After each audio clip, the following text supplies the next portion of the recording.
Bapak dan Ibu, saudara-saudariku, salah satu isu pertanyaan yang seringkali mengganggu pikiran dan hati manusia sampai pada zaman now, zaman modern ini adalah bagaimana nasib manusia yang meninggal. Apa yang mereka alami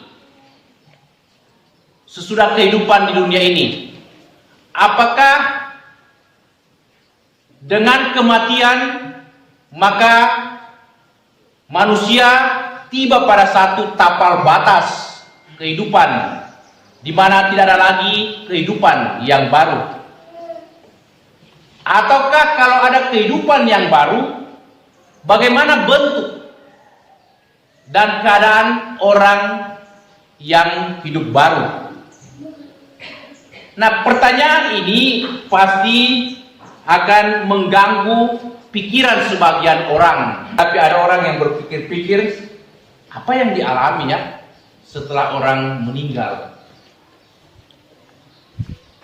Dalam beberapa suku di tanah air kita ada kebiasaan kalau ada orang meninggal, biasanya itu kita ikutkan di dalam barang-barang yang dia sayangi atau materi-materi atau kepunyaan yang dia selalu pakai. Misalnya pakaiannya kita ikutkan di dalam, atau juga topinya, kacamatanya, sepatunya. Tentu ini ada semacam harapan di balik itu bahwa kelak orang ini akan membutuhkan kembali apa yang selama ini dia pakai. Bahkan kita di kalangan orang-orang Toraja,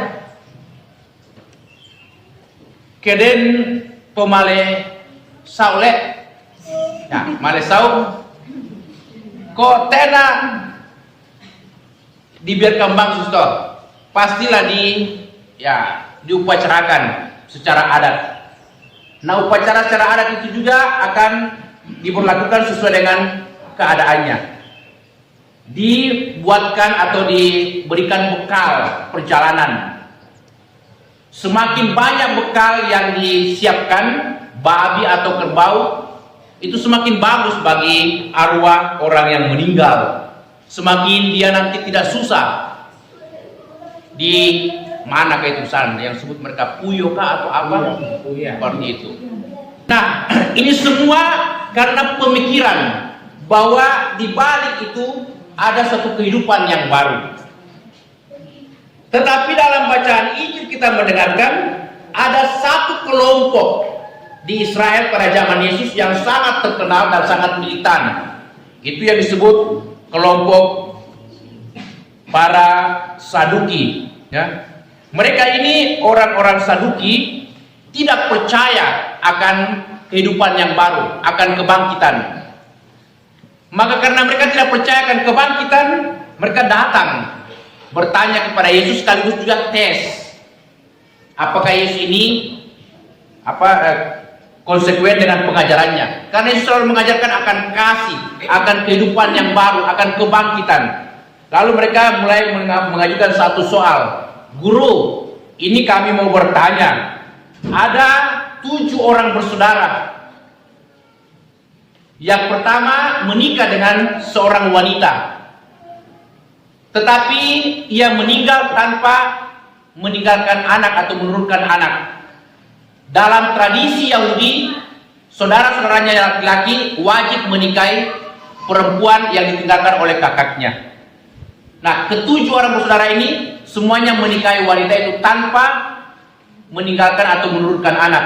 Nah, kalau ada kebangkitan, ada surga, lalu siapa yang menjadi suaminya nanti perempuan ini? Karena ke-7-7-nya telah memperistri wanita ini.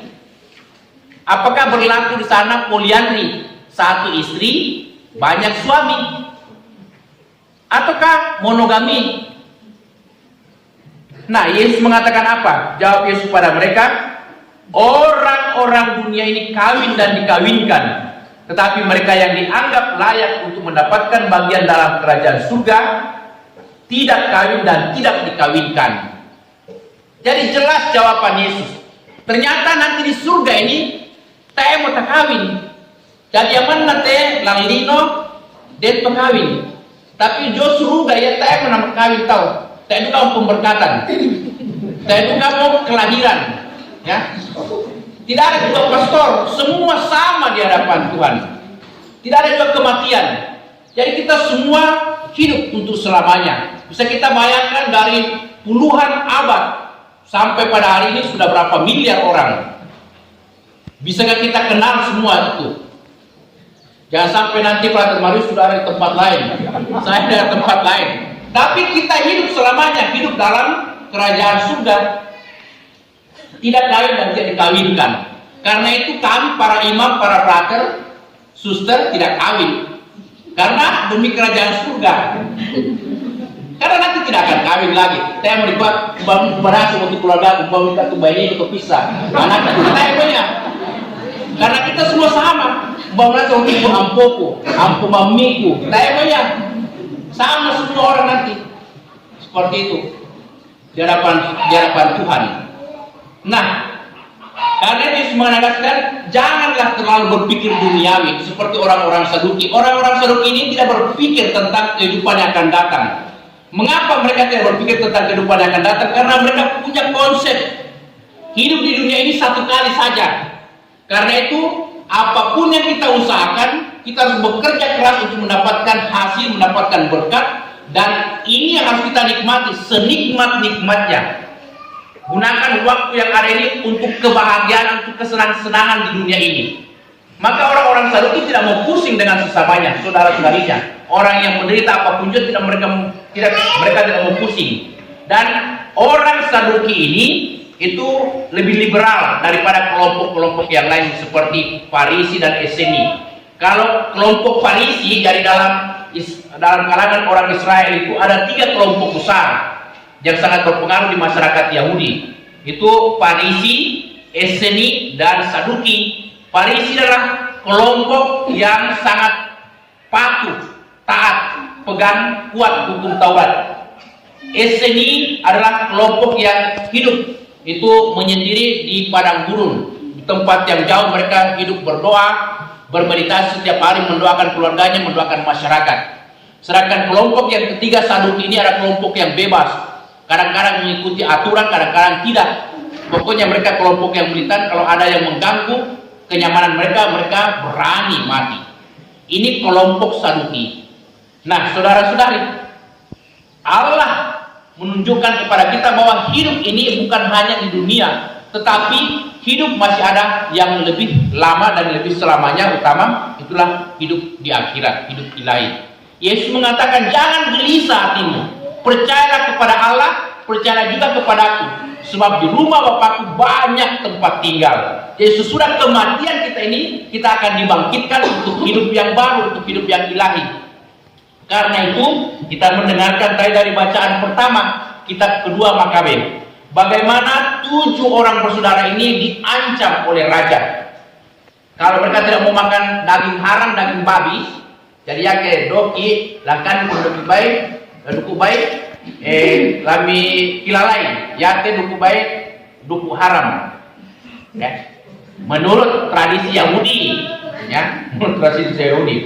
Nah, mereka dipaksa makan daging babi, daging yang haram ini. Tetapi ketujuh orang bersaudara ini tidak mau. Mereka lebih mau mati daripada itu dipaksa melawan hukum Taurat. Ya, hukum Taurat. Karena hukum Taurat melarang orang makan daging babi. Padahal enak, mami. Karena itu ketika mereka dipaksa, mereka berani. Bahkan mereka melawan. Memang benar engkau ini bangsat. Engkau dapat membunuh kami. Lepas dari dunia ini, tetapi Allah yang kami percaya akan membangkitkan kami pada hari akhir nanti. Jadi orang-orang muda ini percaya akan kebangkitan. Kita juga percaya akan kebangkitan. Tetapi karena kita percaya akan kebangkitan, maka kita juga mau hidup yang benar. Jangan kita seperti pemuda kaya. Pemuda kaya ini banyak berkat yang Tuhan berikan, tetapi dia itu tidak pusing dengan orang lain. Dia pusing dengan urusannya, pekerjaannya, dengan dia punya harta. Malah dia mengatakan, apa yang aku buat dengan hartaku ini? Ada begitu banyak hasil panenku. Oh, aku tahu apa yang akan aku buat. Aku akan membesar lumbung-lumbungku, dan aku akan memasukkan semua hasil panenanku di tempat itu. Lalu sesudahnya itu aku akan mengatakan, hai jiwaku, ada padamu banyak makanan, beristirahatlah, bersenang-senanglah. Tetapi apa kata Allah? Hai kamu orang yang bodoh, malam ini juga aku akan mengambil nyawamu, karena kamu hanya kaya di hadapan manusia di dunia ini, tetapi tidak kaya di hadapan Tuhan. Apa yang bisa kita renungkan di sini adalah bahwa hidup di dunia ini, selain kita mesti berjuang keras untuk memperoleh berkat yang kita sebut mungkin harta, kesejahteraan, kekayaan, tetapi tidak cukup. Kita juga mesti hidup kaya di hadapan Tuhan. Kaya di hadapan Tuhan berarti kita juga mau bersyukur dan berbagi satu sama lain. Dan itulah yang kita lakukan hari ini. Kita bersyukur kepada Tuhan dan saling berbagi dari apa yang kita terima dari kemurahan Tuhan. Kita persembahkan kembali kepada Tuhan, lalu kita bagikan kepada sesama. Semoga kita semakin berani saling berbagi dan mengucapkan syukur atas apapun yang kita terima, tanpa memikirkan diri kita sendiri, keluarga kita, tetapi juga berbakti kepada Allah melalui pelayanan kepada sesama. Amin.